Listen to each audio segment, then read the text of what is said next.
तुम्हाला माहिती आहे का, आज शेतात सर्वांनी मिळून लसूण उपटला. गणपती बाप्पाचं दर्शन आणि संध्याकाळी शाही लग्न सोहळा. बरंच काही आपण या व्हिडिओमध्ये बघणार आहोत. रामकृष्ण हरी मित्रांनो, मी मंगेश सपकाळ. आमचा शिव कुठे गेला म्हणून बघण्यासाठी आलो तर शिव भांडे घासत होता.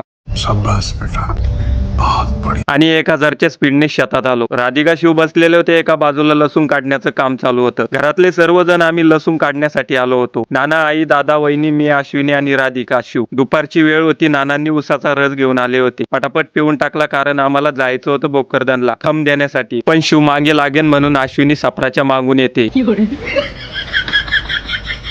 गाडीवर बसलो आणि डायरेक्ट भोकरदन. पटकन ऑफिस मध्ये गेलो. दोघांनी डॉक्युमेंट दाखवले, थंब पण दिला. मुलांना अंगूर खाण्यासाठी घेतले. मग आता कुठंच न थांबता वाडीच्या गणपती बाप्पा यांचं दर्शन करण्यासाठी आम्ही थांबलो. या ठिकाणी आलो तर मन एकदम शांत झाल्यासारखं वाटतं. मंदिराच्या परिसरात नारळ, खूप सारी वेगवेगळी झाडे या ठिकाणी आपल्याला पाहायला मिळतात. म्हणून आम्ही या ठिकाणी मस्तपैकी व्हिडिओ फोटो काढले.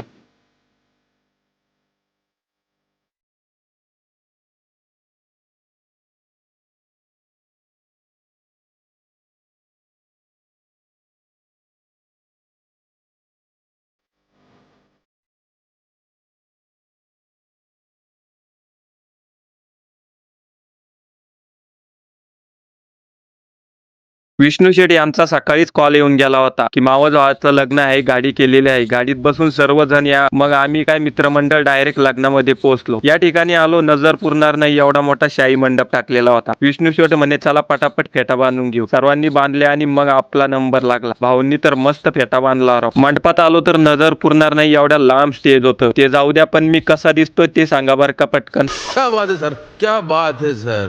लग्नाला वेळ होता म्हणून आम्ही जेवण करायला आलो. जेवण करून मंडपात आलो. नवरदेव नवरी आली. आपल्याला काही स्टेजवर जायचा नंबर लागणार नाही म्हणून आम्ही इथूनच एक सेल्फी काढून घेतली बरं का. कौन है ये लोग, कहाँ से आते हैं ये?